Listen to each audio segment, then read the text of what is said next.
del Padre, del Hijo y del Espíritu Santo. Amén.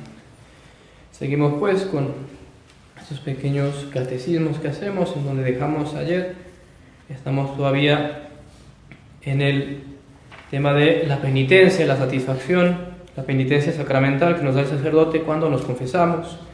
Habíamos dejado en la pregunta 792, la cual dice así: además de la penitencia, ¿qué otra cosa ha de hacer el penitente después de la confesión?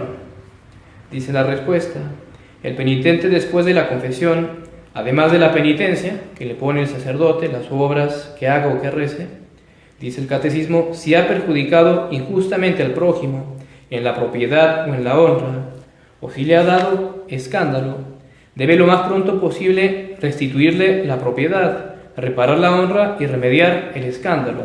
Es muy importante esto para la confesión, porque puede inclusive afectar la validez. Es decir, si uno no tiene intención de reparar el daño, restituir lo que uno ha robado, de remediar el escándalo en la medida de que uno pueda, uno no está bien dispuesto y uno hace una mala confesión. Sería inválido porque no habría verdadero arrepentimiento. Es muy importante tener eso en cuenta. Repetimos los tres supuestos que pone el catecismo. Restituir la propiedad, cuando uno ha robado, cuando uno ha quitado lo que no es de una otra persona. Dios nos perdona, pero hay que restituir, hay que devolver. O si hicimos daño al prójimo en algo, si le rompimos, por ejemplo, un vidrio, aun si fue un accidente, igual está su obligación, hay que reparar. Reparar la honra, dice también, lo cual uno, por eso hay que tener mucho cuidado con la murmuración, porque si murmuramos, hablamos mal del prójimo, muchas veces tal vez no pase a mayores, que una pequeña crítica ahí boba, digamos, hablando coloquialmente, pero hay que tener cuidado, porque si uno con la murmuración llegara y puede pasar a difamar al prójimo, tal vez revelando pecados ocultos, graves de él, que nadie sabe, muy pocos si yo los hago conocer de los demás, peor si uno calumniara, decir mentiras sobre él, atribuirle pecados que no ha hecho para hacerle daño. Normalmente esa es la razón por la que se hace. Si uno llega a hacer eso y uno se quiere confesar, quiere recibir el perdón de Dios, Dios perdona, pero hay que reparar el daño. Si dije una mentira o una calumnia, tengo que desdecirme, eso es falso. Si lo difamé, tengo que tratar en la medida que pueda de reparar ese daño. Tal vez en vez ahora hablar bien de él, las cosas buenas que puede tener, que no todos tenemos, así como tenemos los defectos, tendremos cosas dentro de todo buenas. En todo caso, hablar lo bueno de él para tratar de reparar la difamación que le hicimos. Y así en muchos supuestos, pero uno tiene que tener cuidado, como decimos, con la murmuración, porque uno puede llegar a hacer un grave daño al prójimo y ese grave daño implica una grave responsabilidad de reparar ese daño. Y también pone un tercer supuesto la respuesta, remediar el escándalo.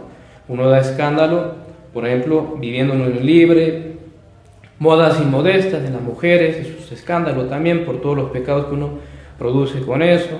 Malos chistes, cuando a veces no puede pasar que uno hace un chiste medio, con doble sentido, etc. Uno hay que reparar, también remediar los escándalos. Y dice la siguiente pregunta, 793, ¿cómo se puede remediar el escándalo que se dio?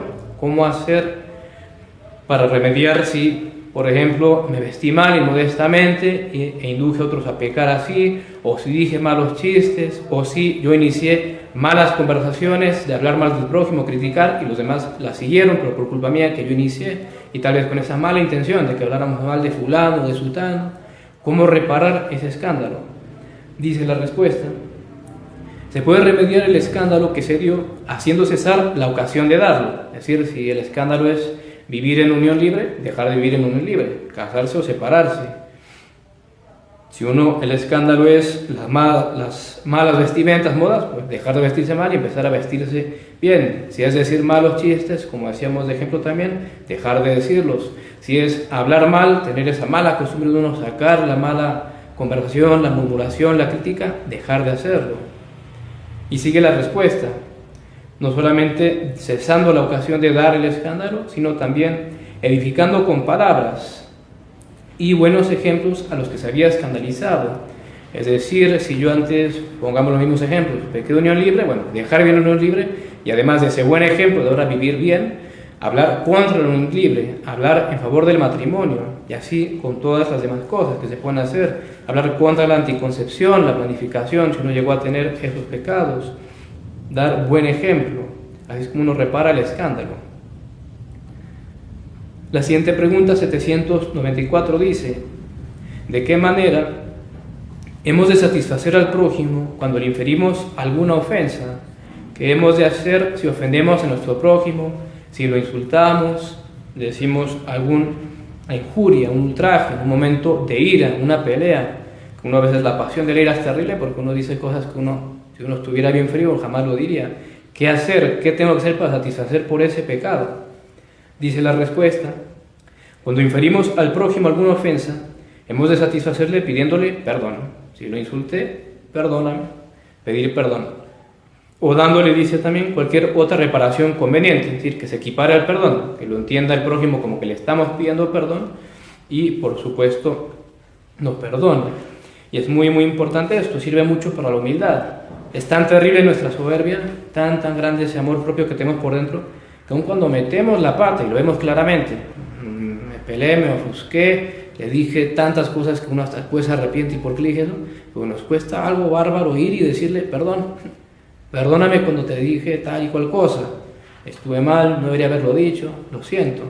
Es muy increíble eso y muestra lo terrible de nuestra soberbia, que aun cuando vemos claramente que hicimos mal, nos cuesta y queremos hasta evadirlo, eludirlo, no queremos pedir perdón. Pero sin embargo es muy importante para satisfacer a ese pecado y por supuesto para restablecer la amistad o tratar de repararlo, porque siempre cuando hay peleas, peor si hay insultos, normalmente se ve algo mermado, dañado el afecto, el amor. Entonces también bajo ese aspecto hay que hacer ese esfuerzo para que se mejore o se restablezca la relación, lo que se pudiera haber dañado. Y si alguna vez pasara que a nosotros es a los que le piden perdón, alguien me ofendió a mí, yo no lo ofendí, pero alguien me ofendió, y después esa persona se arrepiente y viene a pedirme perdón, por supuesto que estoy obligado a perdonarlo. Uno está obligado siempre a perdón, en todo momento, internamente desde el instante que me está ofendiendo. El momento que me está insultando, yo no puedo en ese instante odiarlo, ni desearle el mal, ni interiormente también insultarlo o ofenderlo. Uno está obligado al perdón siempre desde el primer momento en interno. Y si luego él viene y exteriormente me pide perdón, quiere reconciliarse conmigo, restablecer la amistad, yo estoy obligado a recibirle el perdón, a perdonarlo. Uno no puede no perdonar. Vamos a la siguiente pregunta y la última por hoy, la 795. ¿Qué frutos produce una buena confesión? Alguna vez ya habíamos visto una pregunta parecida antes, hace un par de semanas. Dice la respuesta: una buena confesión, primero, nos perdona los pecados cometidos y nos da la gracia de Dios. El principal efecto, el más directo de la confesión, cuando tenemos pecado mortal y nos confesamos, es el perdón de los pecados y darnos la gracia de Dios, o restituirnos a la gracia de Dios, si la habíamos perdido por el pecado.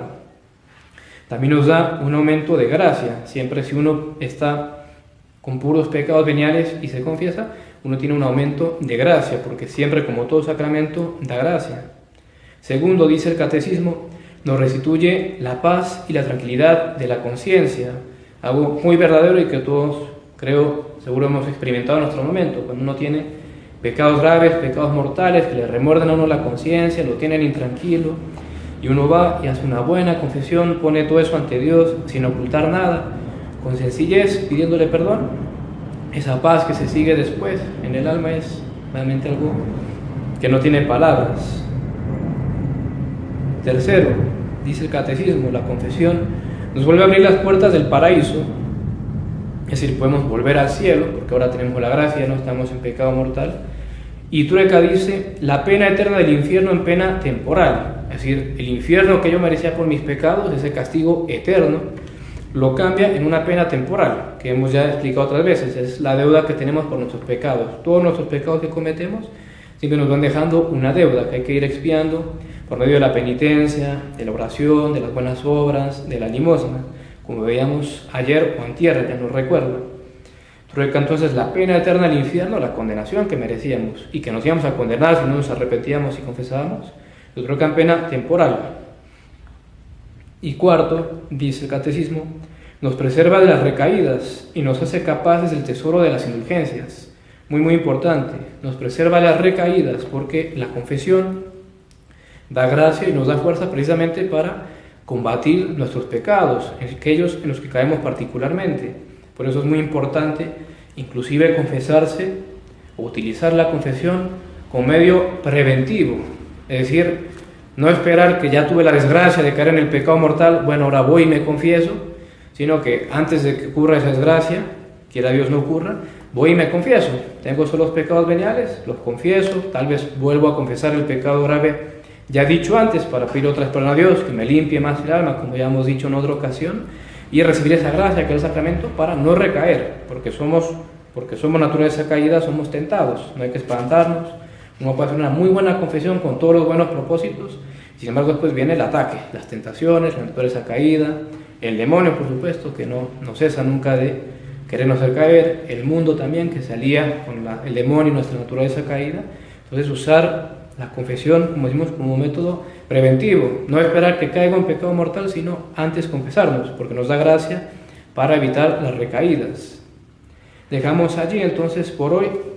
Ya para el próximo catecismo será un nuevo tema muy interesante, las indulgencias, tema muy importante, negado por los protestantes, uno de los puntos principales de Lutero cuando inició su revolución protestante o luterana era negar las indulgencias, ese tesoro sobreabundante que tiene la Iglesia por los méritos infinitos de Jesucristo, como se verá en el próximo catecismo, de aplicarlo a las almas para ir purgando esa pena temporal que debemos por nuestros pecados, eso que tenemos que expiar, las indulgencias nos lo va quitando, nos lo va limpiando.